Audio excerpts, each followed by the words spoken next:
12시에 만나는 시사테인먼트. 어제 또 뜨거웠습니다. 이 내내 이 얘기하고 있는데 이재명 게이트냐 윤석열 게이트냐 서로 상대방을 가리켜서 손가락질을 하고 있어요. 대선 코앞에 두고 대장동 의혹에 대한 여야 공방이 갈수록 심해지고 있는데 서로 이 게이트 당신 거예요 라고 주장을 하고 있습니다. 양측이 어떤 얘기하고 있는지 간략하게 김준우 변호사님 좀 정리 부탁드릴게요. 국민의힘에서는 대장동 개발과 관련된 전반적인 최종 결재권자가 이재명 당시 성남시장 아니었냐. 그렇다면 이재명 시장 시절에 가장 큰 치적이라고 얘기했지만 다양한 비리가 드러난 바에 따르면 뭐 부패든 무능이든 어쨌든 이재명이 책임져야 되고 그러니까 이재명 게이트라고 호명하는 것이 타당하다. 그래서 수사를 제대로 해라라고 하는 입장이고 민주당 입장에서는 아니 그거는 어쨌든 최대로 공공개발 이익을 환수했던 사업인데 사업에 약간 좀 티가 났지만 이거를 이재명 게이트라고 얘기할 수도 없고 뭐 본인들이 돈을 뇌물이나 금전적 이익을 수취한 적은 없지 않냐. 오히려 이 사업의 주도 세력이라고 할 수 있는 뭐 김만배 전 기자라든지 뭐 다른 남욱 정영학 회계사 등등의 기록이나 돈 흐름을 보면 국민의힘 관계자들이 좀 더 가까운 분들이 돈 받은 흔적들도 좀 있고 그다음에 이제 김만배 기자의 누나가 윤석열 후보의 부친의 연희동 자택을 구매해준 정황 등등 봤을 때 당신도 자유롭지 않지 않느냐. 근데 그걸 조금 더 정치적으로 파급력을 높이기 위해서 조금 제가 볼 땐 약간 놀리는 튀는데 윤석열 게이트란 말까지 동원하면서 맞받아치고 있는 것 같습니다. 국민의힘에서는 이걸 어떻게 보고 있나 궁금해요. 뭐 일단은 그 윤석열 게이트라고 아무리 민주당이 뭐 소위 우겨도 국민들께서 이미 판단을 저는 하고 계신다고 봅니다. 그래서 저는 이 부분에 대해서는 또 다시 한번 정리 차원에서 이제 말씀을 드리자면은 결국은 성남에서 성남시장 재임 시절에 발생된 일이고요. 결국은 김만배 씨라는 분은 뭐 전방위적인 로비를 한 걸로 보입니다. 이제 와서 보면은 거의 전방위적으로 로비를 한 것인데 결국 성남시장이 인허가권을 가지고 공공개발을 했든 민간개발을 했든 결국은 그 관리 주체는 관청이 되는 것이거든요. 이재명 후보의 논리 중에 가장 말이 안 되는 것이 뭐 민간 개발하면은 마치 이거는 도둑놈들이 와서 다 해먹는다는 식으로 얘기를 하거든요. 근데 그거는 좀 잘못된 겁니다. 그러면 공공 개발이 완전히 선하다는 것인데 그럼 LH 투기 사건 같은 건 어떻게 설명을 할 겁니까? 그러니까 공공이라고 해서 100% 깨끗하거나 민간으로 한다고 해서 100% 악하거나 이런 구도는 아니라는 거를 제가 먼저 말씀을 드리겠고요. 결국 유동규 씨와에 대해서도 이재명 후보가 아무래도 그 거리를 두기 위해서 항상 모른다, 뭐 관련이 없다 이렇게 했지만 이제 와서는 다 그게 거짓말로 드러났습니다. 그러니까 이 부분에 대해서는 사실 수사를 통해서 공모관계 내지는 지시관계를 밝혔어야 되는 것인데 결국은 검찰에서 수사가 안 된 부분이거든요. 그래서 이 부분에 대해서 굉장히 유감스럽고 앞으로도 시간이 더 지나면서 진실은 언젠가 드러날 거기 때문에 이거를 뭐 누구 게이트로 규정될 것은 이제 결국은 실체적 진실에 대한 문제 아닌가 저는 이렇게 보고 있습니다. 많이 상황이 달라졌던 것 같아요. 지금까지 계속 저런 얘기가 좀 진행이 됐기 때문에 네. 그분 뭐 이재명이고 많은 국민들이 그렇게 하는데 그 요인 중에 하나가 언론에서 많이 그렇게 좀 보도가 좀 됐던 부분도 있는 것 같아요. 그렇지만 최근에 언론이 조금 달라. SBS에서 아마 단독을 하나 했던 걸로 보이는데 뭐 주가 조작 부분도 나오고 있고 뭐 죄송합니다. 여러 가지 이 보도가 되면서 약간 변했던 것 같고 특히 녹취록에서 추가로 등장했던 게 좀 컸던 것 같아요. 그러다 보니까 민주당이나 이재명 후보 입장에서는 근원적인 걸 추적해 들어가 보면 결국은 그 특혜 대출 1,155억 그것을 초장에 막았으면 그 조우영 씨 조사받을 때 그 사람을 커피를 안 먹이고 제대로 조사를 했으면 이까지 오지 않았을 것이다. 그런 네, 그게 의미에서 확인이 되나요? 그게 커피만 마시고 갔다. 그 본인 이제 남욱이 얘기했던 부분이니까 커피만 먹고 오면 된다. 뭐 이런 얘기 하더라라고 들어서 했던 다 녹음 자료에 있는 거예요. 네. 그러다 보니까 이건 그렇다면 윤석열 게이트 아닌가 이렇게 주장을 하는 걸로 보입니다. 근데 어제 지금 말씀하신 것처럼 그 녹취록에 그분이 누구냐 그동안 의견이 분분했는데 그분으로 지목이 돼서 대선 후보 토론회에서 실명이 거론된 대법관 조재현 씨가 어제 기자회견을 했단 말이에요. 네. 다 털어라. 오라면 아무데나 가서 수사 받겠다라고 했고 검찰에서는 수사했는데 혐의가 없어서 그래서 재판으로 넘길 사안이 아니다라고 얘기를 하면 이거 너무 헷갈리는데 어떻게 봐야 돼요? 근데 저는 일단 그 조지현 대법관 얘기 넘어가기 전에 제가 이 부분은 다시 한번 말씀을 드려야 될 것 같은데요. 이게 성남에서 성남 이재명 시장 재임 시절입니다. 재임 시절이고 성남 도시개발공사라는 거를 만듭니다. 기관을 만들어서 이제 거기에 기획본부장으로 뭐 유한기 씨라든지 개발본부장의 유동규 씨를 다 앉힌 거고요. 황문성 사장에 대해서는 그 또 강제로 내쫓은 지금 혐의까지 직권남용 혐의가 지금 있는 겁니다. 제가 여기서 강조하고 싶은 것은 SPC라는 걸 만들거든요. 그러니까 SPC라는 건 쉽게 설명하면 그냥 회사를 만든 겁니다. 개발회사를 만들어서 성남도시개발공사가 50.1%의 지분을 가지면서 이 사업이 시작이 됐거든요. 그럼 상식적으로 얘기해 보면 제가 삼성전자의 주식을 갖고 있으면 제가 50.1%를 갖고 있다고 치면요. 삼성전자의 수익 중에 50.1%가 저한테 배당되는 게 상식인 겁니다. 그게 원론적인 거거든요. 근데 이거는 이상하게도 50.1%를 갖고 있는 성남이 한 딸랑 1,800억 딱 배당받고 끝내버린 거예요. 그러면 그 나머지의 이익은 결국 민간에 가버린 거죠. 그러면 이런 설계를 한 사람들, 뭐 초과수익, 뭐 이익 배제 조항이라 여러 가지 문제들이 복잡하게 들어가 있는데 이게 전혀 정상적이지 않거든요. 그러니까 이제 말 그대로 김만배든 남욱이든 이 사람들이 작업을 친 것이고 그 작업의 상대방은 뭐 전방위적인 로비를 했다고 전제를 하더라도 이재명 후보가 결국은 사인을 한 거고 허가권자가 되는 것입니다. 그래서 이 부분에 대한 문제는 제가 지적을 하고 싶고 이거는 평행선이기 때문에 제가 더 이상 얘기는 안 할 건데 똑같은 얘기 반복해요. 100번 더 들어간 것 같은데. 근데 50.1%가 아니요, 그건 똑같은 1,800억이 얘기인데 배당된 건 굉장히 그런 이상한 식으로 것이죠. 해보니까 위례에서 해보니까 손해를 봤다는 거예요. 그래서 바꿨다는 거거든요. 똑같은 얘기 반복이니까 이 얘기는 사실 자, 할 필요 사업 없는 것 같아요. 구조는 그렇다고 치고요. 그분이 누구냐. 네. 한동안 그거 가지고 말들이 많았단 말이에요. 그런데 일각에서는 녹취록에 이재명 게이트라는 단어가 등장한다는 주장이 있어요. 네. 물론 이재명 후보 측에서는 이거 사실이 아니다라고 그렇죠. 얘기를 하고 있는 이런 상황인데 이 구체적으로 이 녹취록에 어떤 내용이 있다는 그래서 겁니까? 어떤 게 나오냐면 이것도 토론회 과정에 나왔던 거예요. 이재명 게이트라고 알지 않느냐라고 윤석열 후보가 얘기를 했고요. 그래서 이재명 게이트라는 말이 나오긴 나옵니다. 그렇지만 문제는 녹취록이 그러니까 단어로서 그렇죠. 이재명 게이트라는 단어가 등장을 해요. 해요. 조각조각 나오고 전체를 우리가 알 수 없기 때문에 다 얘기를 할 수 없지만 다만 그 시기를 봤을 때는 이런 대장동 화천대 이후 건들이 나오기 아주 한참 전에 있었던 일입니다. 그 직전에 봤을 때는 이재명 당시 경기도지사 대법원 재판 직후라고 보이거든요. 그것을 아마 게이트로 얘기했는 게 아니냐라는 게 뭐 민주당이나 이재명 후보 주장이고 사실은 그때에 벌써 하천대유 얘기가 나오지 않았기 때문에 그거랑 연결짓기는 좀 어렵지 않나 생각이 그러니까 듭니다. 정영학 회계사가 한 8년 9년치를 녹음을 했는데 그렇죠. 이 가운데 이재명 게이트라는 단어가 들어있는 그 녹취록은 지금 논란이 되는 이 이슈가 등장하기 전이니 그렇죠. 누구도 알지 없을 때 이게 어떤 맥락에서 나온 말인지 추측할 뿐 이걸 지칭한다고 학원하기 어렵다. 그렇죠. 그래서 저는 아쉬운 게 뭐 국민의힘에도 그런 얘기 많이 하던데 전체가 공개가 안 되고 있고 조각만 갖고 와서 서로가 지금 공격하는 모양새거든요. 근데 한 가지 제일 아쉬운 거는 검찰이 이걸 처음부터 받았을 거예요. 아마 작년 가을 그때부터 이 수사를 하고 있었는데 그때도 대다수 많은 뭐 법조인이나 뭐 이런 분들은 돈 쪽으로 좀 봐야 되는데 녹취록을 따라가서 안 된다. 녹취록을 따라갔던 것 같아요. 따라가려면 잘 따라가든가. 딱 자기들한테 필요한 것만 따라갔던 것 같거든요. 근데요, 이게 김준일 문제가 좀 변호사님. 된 게 아닌가 생각이 저는 들어요. 궁금한 게 이게 수사를 해서 재판으로 넘어간 사안이잖아요. 네. 근데 이게 누군가 줬으니까 녹취록이 부분이든 그렇죠. 공개가 될 텐데 네. 이런 건 대체 어디서 나서 어떻게 확인을 하는 거예요? 보통은 이제 뭐 검찰이 수사 단계에서 살짝 흘리는 피의 사실 공표적인 거 빼고 지금 재판 들어갔으니까 그러면 이제 다 증거로 제출하기 때문에 나머지 피고인들도 다 같이 볼 수 있는 거거든요. 그러면 지금 변호인들. 남욱 정영학 회계사의 변호인들이 이거를 정영학뿐만 아니라 나머지 분들 다 김만배 이런 변호인들이 휩쓸할 수 있으니까 그 상황에서 이게 좀 셀 수가 있는 거죠. 이제. 근데 저는 법조인이 아니라서 어떤 생각을 하게 되냐면 다 각자 본인들이 강조하고 싶은 부분만 발췌를 해서 공개를 할 거 아니에요. 지금 그쵸, 상황에서는. 그럼 처음부터 끝까지 아예 다 공개를 하고 원하는 사람 의혹 있는 부분 알아서 찾아볼 수 있게 해주면 안 되나요? 그거는 이제 각자 동의 집안이 있어야 되겠죠.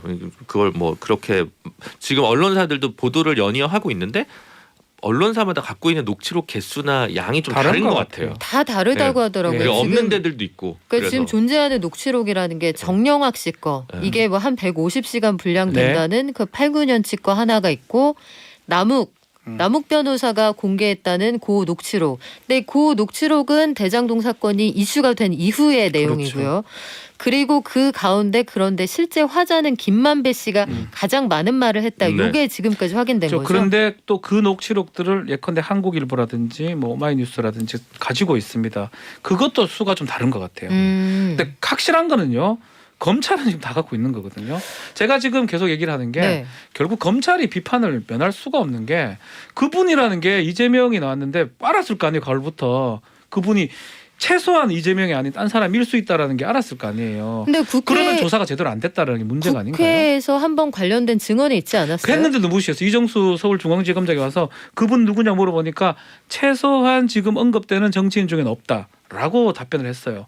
그럼에도 불구하고 언론이나 대다수 이재명이다. 지금도 무슨 뭐 자동차 어디 달아놓고 그분 이재명 돌아다니고 있더라고요. 그런 상황이면 검찰이 제대로 빨리 이런 것들을 의혹을 해명해주고 해야지 이게 지금까지 선거가 지금 막바지 왔는데 그분이 지금 누군지 바뀌는 상황이 된다 그러면 국민들이 제대로 판단할 수가 없는 거잖아요. 지금 김만배 씨 그가 발언한 내용 중에 조재현 대법관을 언급한 거 분명히 있습니다. 네. 근데 조재현 대법관 이거 아니라고 하죠. 아닐 수도 있죠. 그러면 아니라고 얘기를 하게 되면 이게 그리고 물을 흐리는 거다. 예를 들어 얘기하면 그러면 아닐 수 있어요. 그러면 또 녹취록은 있는데 진술 내용의 신빙성이 문제가 되는 거예요. 그러면 이게 신빙성이 문제가 되면 그럼 이재명 게이트는 또 어떻게 믿냐.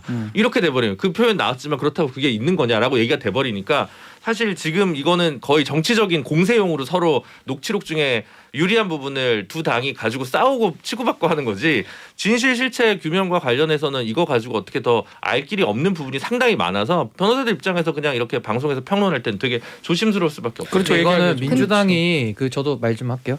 민주당이 이거는 지금 윤석열 게이트 내지는 이재명 게이트가 아닌 걸로 지금 계속 얘기를 하는데 전 이거 전형적인 물타기라고 보고요. 지금 말씀하신 대로 뭐 검찰 수사 비판을 하셨습니다만은 저는 거기에 대해서는 정말 참을 수 없는 저는 사실은 문재인 정부에 대한 분노를 느끼거든요. 왜 그러냐? 아니 검찰 개혁한다고서 5년 동안 국가를 다 이렇게 해놓고서는 이제 와서 검찰 수사 잘못 안 됐다. 그럼 저희가 당시에도 검찰이 수사 이렇게 못할 걸 알았기 때문에 특검하자고 계속 요구를 했거든요. 거기에 대해서 묵살했습니다. 그러니까 이제 와서는 실체적 진실을 못 밝히니까 또 검찰 탓을 해요. 그러면서 또 심지어는 김용민 의원 같은 분은 또 검찰 개혁을 위해서 뭐 더 5년의 시간을 또 필요하다 이렇게 얘기하거든요. 그러니까 저는 이런 식의 방식의 그 정치 행태는 저는 굉장히 비판받아야 된다 보고 제가 이재명 게이트에 대해서도 말씀드리고 싶은 것은 게이트라는 뜻이 뭡니까? 그러니까 최순실 게이트, 뭐 이용호 게이트, 최규성 게이트 우리가 게이트 사건을 많이 봤거든요. 박 변호사님 말씀은 이게 이재명 사건이 드러나기 전이기 때문에 이재명 게이트라고 하니까 마치 무슨 재판이라든지 어떤 다른 사건을 얘기하시지만 아니 우리가 다 똑같은 용어로 게이트란 말 쓰지 않습니까? 무슨 게이트라면 대형 비리 사건을 게이트라고 불러요. 옛날 워터게이트 있지 않습니까? 근데 이거를 갖다가 그 이재명 게이트가 나오니까 방금 같은 그런 해석을 하시는 것 플러스 또 강원시공원 같은 분은 이걸 또 무슨 입구를 지켰다 또 이렇게까지 해명을 해요. 그러니까 저는요 그냥 국어는 국어고 그 의미는 의미대로 해석을 하는 게 맞는 것이지 그리고 그 녹취록에 대한 신빙성을 차라리 못 믿겠다. 차라리 이렇게 나오면은 뭐 모르겠어요. 차라리 근데 문구가 나온 마당에는 의미는 의미대로 저는 받아들여야 된다고 나온 김에 봅니다. 그 게이트 제가 그렇게 저는 강훈식 의원 그 말이 맞다는 게 아니고 시기상 그렇다는 거예요. 게이트라는 워터 게이트 뭐 이런 게이트가 맞다고 생각이 드는데 시기상 만약에 2021년 최근에 나온 녹음 자료라면 그 말이 맞을 수 있죠. 시기상 맞지 않다라는 거예요. 그런 얘기가 나왔죠. 한참 전에 게이트가 나왔기 때문에 그게 하천대와 연결이 어렵다는 말을 한 거지. 제가 뭐 게이트가 다른 뭐 문지기 이런 얘기는 하는 그래서 거 우리 아닙니다. 중립적인 SBS에서는 그냥 대장동 게이트라고 하면 될 것 같아요. 그럽시다. 대장동 게이트. 근데 어제 조재현 대법관이 기자회견을 열었단 말이죠. 이 자리에서 김만배는 물론 대장동 누구와도 일면식 없다. 통화 없다. 이 사건이 검찰에 접수된 뒤에 와서 조사받아라 요청 한 번도 없었다.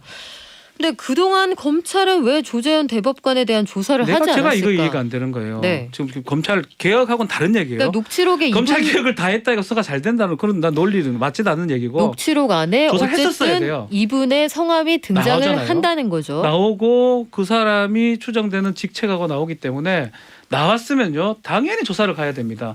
오늘 보도를 보면 다시 김만배도 물어보면 김만배가 아닙니다라고 하니까 안 했다라는 거거든요. 허허. 아니라고 그러지 뭐 기다고 합니까? 그것도 했으면 또 뇌물죄 성립하는데요. 예를 들어서 그거는 다 무시하고 아니면 객관적인 상황에서 조사를 하든가 최소한 불러서 확인했어야 되는데 보도에 따르면 아니면 어제 조재현 대법관의 기자회견에 따르면 본인은 검찰하고 한번 얘기 전화해 본 적도 없다라는 거거든요. 이거 자체가 문제라는 거예요. 대장동 게이트에 등장하는 인물이 점점 늘어나서 아마 들으시는 분들은 도표로 안 들으면 헷갈릴 텐데 네. 조재현 대법관 그러니까 성함이 등장을 하는 거예요? 아니면 당시에 이 사람이 가지고 있었던 직책이 등장을 하는 지금 거예요? 이름까지 나오는 두 개 다 나온다고 음. 원래 최초 보도된 거는 직책이 이제 행정처장을 했는데 네. 그래서 시간상으로 그 사람인데 이름도 나온다고 이렇게 보도가 되고 있어요. 저희도 뭐 녹취록 다 듣지를 못했으니까 조각조각 녹취록으로 봤을 때는 지금 다 나오고 있다라고 보는 게 맞는 것 같습니다. 한국일보에서 보도한 거에 따르면 그 따님이 살았다고 그 김만배 씨가 주장하는 수원 아파트 아파트. 주소 몇 호실까지 나와요. 그러면 그러면 이제 이와 관련돼서 이때 뭐 CCTV를 좀 본다든가 뭐 차량 창물 같은 거 보면 차량 알 수 있죠. 등록이 어떻게 돼 있다고 하든가 아파트에 그 분명히 돼 있을 거거든요. 만약 진짜로 살았다면 그래서 조사해보고 무혐의 처분할 수도 있고 아닌 건데 수사의 가치는 있죠. 그렇죠. 조사해야죠. 과거가 현재의 발목을 잡는 걸까요? 아니면 녹취록이 과장된 걸까요? 누군가는 이게 증거 능력이 없는 오염된 증거라고도 합니다만 여하간 현재까지 대장동 관련 수사는 이 녹취록의 상당 부분 의존을 하고 있는 그렇죠. 상황인데 조재현 대법관 얘기 안 할 수가 없네요. 어제 기자회견 열었습니다. 현직 대법관이 기자회견한 거 사상 초유의 일인데 딸들한테 혜택 받은 거 없고 그 김만배를 통해서 아무 혜택 받은 거 없다 이 내용이었어요. 근데 사람들 요거 보고선 아 요거 저 진짜 뭐가 있는데 저렇게까지 말하겠어 요 의견하고 과거에 최동호 검찰총장 사례를 보면서 아 그래도 실체는 다를 수 있어 의견이 엇갈리는데요. 신인규 변호사님 이럴 때는 요거 어떻게 가려낼 수 있는 방법이 없어요? 근데 이제 만약에 조재현 대법관이 진짜 무관한 사람이다라고 했을 때는 지금 현직 대법관이 초유의 기자회견까지 하게 되는 상황에 이른 것이고 또 이재명 후보가 토론회에서 이름을 실명까지 거론을 하면서 어쨌든 상당한 영향을 지금 받은 건 맞거든요. 그래서 저는 사실 뭐 이 지금 대장동 게이트와 관련된 여러 가지 의혹들에 대해서는 전 지위고하를 막론하고 저는 뭐 다 수사받고 다 명명백백하게 해야 된다고 보고 거기에는 뭐 대선 후보도 예외가 아닌 것이죠. 그래서 저는 좀 뭔가 진실에 가까이 가는 노력을 해야 되는데 사실 저는 아까 박주민 변호사님 말씀하셨듯이 정말 검찰이 제 역할을 안 했기 때문에 지금 여기까지 온 거 아니겠습니까? 그래서 저는 그 검찰의 이런 행태들에 대해서는 어떻게 보면은 뭐 진실을 밝혀서 수사기관에서 그 권한을 행사하면 될 일인데 지금 그게 안 돼 버리니까는 지금 방송에서도 이 아까운 전파를 여기에 다 사실 각자의 주장에 불과하다고 지금 듣는 분들은 받아들이실 텐데 그런 것들이 굉장히 좀 안타깝고요. 그래서 저는 검찰이 검찰답게 수사할 수 있는 좀 그런 구조를 만드는 것이 검찰개혁의 요체 아닌가 저는 그렇게 봅니다. 저는 이제 수사를 하다 보면 뭐 제가 직접 수사해 본 네. 적은 없지만 선굴근 수사 뭐 이런 걸로 특수통들이 각광받던 시절이 있어요. 그러면 제일 중점이 되는 사람부터 이제 큰 줄기를 잡는 거고 그 외에 좀 가외로 보이면 안 합니다. 수사 여력의 인적 자원, 시간적, 물적 자원에 한계가 있기 때문에 그럼 이제 분명 물어봤겠죠. 김만배 씨 붙여놓고 이제 신문할 때 물어봤겠죠. 이거 어떻게 된 거냐? 뭐 아니 그런 거 아니고 그냥 허풍한 겁니다. 이렇게 얘기했을 수 있고 그럼 그다음 실제로 그러면 조재현 대법관 같은 경우는 이게 대장동의 핵심적인 내용과는 관계가 없잖아요.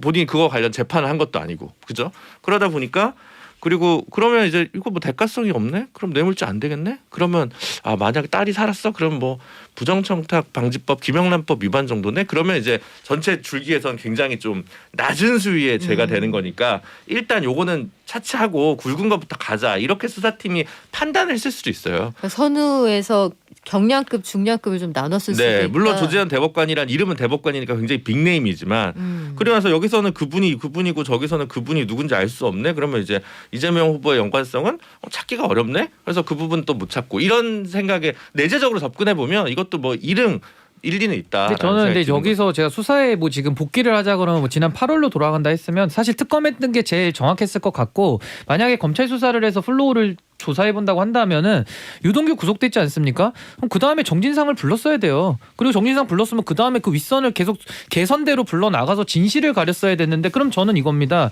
만약에 수사 받아서 이재명 후보도 여기에 대해서 만약에 죄가 없으면 행정의 모범 사례면 털고 나갔으면 되는 것이고 만약에 죄가 있으면 거기서 정리가 됐겠죠. 근데 그게 안 됐다라는 것은 참 이게 참 안타까운 그런 얘기인데 제 말은 이 부분 받았고 정진상 씨는 나중에 조사를 받았고 예. 조재현 대법관 얘기는 정진상 씨랑은 상관이 없죠. 상관없죠. 라인이 완전 다르니까. 자, 근데 이제 네. 이런 게 있어요. 저는 수사를 좀 해본 생각을 네. 좀 떠올려 오래됐긴 했지만. 자, 군검사, 군판사 출신 박지훈 변호사입니다. 오래 엄청 오래 한 것 같은데 오래 전에 했어요. 엄청 오래 전에 그냥. 오래 전에 예, 하셨어요. 오래 전에 했는데 결국은 이런 어떤 정치적인 게 개입되니까 오염되고 탈색이 되는 거예요. 바람은 국민의힘 바람은 무조건 이재명이어야 되고요. 그런 생각을 갖고 조사 바라보고 시각을 하니까 문제가 되고 실제로는 사건을 봤었어야 돼요. 처음부터. 사건만 봤으면 사건을 보고 그 사건에 대해서 법 적용하다 보니까 아 이재명이 문제가 되는구나. 아 누가 문제가 되는구나. 이렇게 접근해야 되는데 처음부터 이재명이 아니면 안 되는 게 자꾸 끌고 가니까 검찰 수사 제대로 진행이 안 되는 거예요. 그래요. 그래서 돈을 보라고 했던 거고 그래 따져보면 그분이라는 게 나왔을 때 상당히 중요한 요소 중에 하나거든. 아니면 아닌 거지만 지금 김준일 변호사 말하는 네. 것처럼 이거 지금 놓치다 보니까 결국은 돌아서 지금 대선 지금 막바지 이 얘기가 나오면 어떡합니까 이게. 지금 이 상황까지 왔으면 이제 검찰이 뚜렷한 수사 성과를 좀 내줘야 되거든요. 사실 녹취록 그것도 나온 게 문제예요. 작년이잖아요. 하나도 안 없잖아요. 근데 성과 못 내요. 검찰이 지금 뭐 전혀 완전 문재인 정부 하에서 검찰이 이상해졌기 때문에 전혀 성과 못 내고 저는 말씀드린 것 중에 한마디만 반박하자면 결국은 그 개선을 쫓아갔을 때 유동규라는 인물이 어쨌든 구속이 되고 저희 여기 지금 거의 몸통인 건 다 동의하는 거 아니겠습니까? 뭐 이재명이 알았든 몰라도 거의 수사를 밝혀야 되는 것인데 그럼 유동규라는 사람이 이런 성남에서 1조 원 가까이를 사인에게 이익을 줄 수 있는 이런 구조를 짤 수 있는 힘이 있느냐? 그게 혼자서 가능하다고 보세요? 저는 아무리 상식적으로 그러니까 그런 봐도 생각 자체가 잘못된 거예요. 아니 그러니까요. 생각이 잘못됐다는 비판은 제가 네. 겸허히 받겠습니다만은 이게 성남시라는 그러니까 이런 행정 얘기는 권력을 결국은 쓸 때 말장난밖에 안 돼. 그러면 이재명 아니요, 지사가 아니요, 무슨 이건 이익이 말장난이 있어서 그걸 아니라요. 합니까? 말장난이 자, 아니라요. 여러분. 이거는 결국은 여러분 이런 얘기를 거의 100번 저 말만 맞아요. 마치겠습니다. 우리가 저 말만 관역에 마칠게요. 똑같은 얘기예요, 관역에요. 사실. 양쪽 다 지금 네. 국민들이 느끼는 제일 답답한 부분은 화살을 쐈어요. 양쪽 다. 그게 누구건 간에 화살을 쏘고 그 다음에 관역을 그리니까 그러면 내 생각에는 명중률 그렇죠. 100%인데 아니 근데 제가 말만 마무리하겠습니다. 예, 요 그러니까 논리가 국민들을 설득하기 어렵잖아요. 우리 다음 주제로 넘어가서 요것만 마무리 전 하고 네. 가겠습니다. 그러니까 결국은 지금 말씀하신 것 중에 유동규라는 하나의 도시 공사의 개발 본부장이 해결할 수 있는 사이즈가 아니라는 겁니다. 그러니까 사이즈를 해먹은 그 사이즈가 그걸 초과하는 상황 속에서 그 윗선을 조사하지 않고 그걸 저보고서도 아 그거는 뭐 이재명 수사를 약간 없는 표적 걸 어떻게 조사합니까? 아니, 10원도 안 나오는데 아니 조사를 해요. 조사를 해봐야지 있다 없다를 자, 알지 지금 조사해보기 전에 뭐가 모든 게 있어요? 없다는 저는 대단한 요- 얘기는 요것만 잘못이라는 할게요. 거예요. 아니요. 실제로 예를 들어 오늘은 이 얘기는 여기까지 말장난밖에 하고요. 안 우리 돼요. 두 가지 더 남아 있거든요. 자, 최신 뉴스 대장동 게이트는 그래서 조만간 끝나지 않을 것 같다. 오늘의 특검을 결론은 해야 된다. 여기에서 저희는 마무리가 될 것 특검하자고 계속 같은데 주장을 했습니다.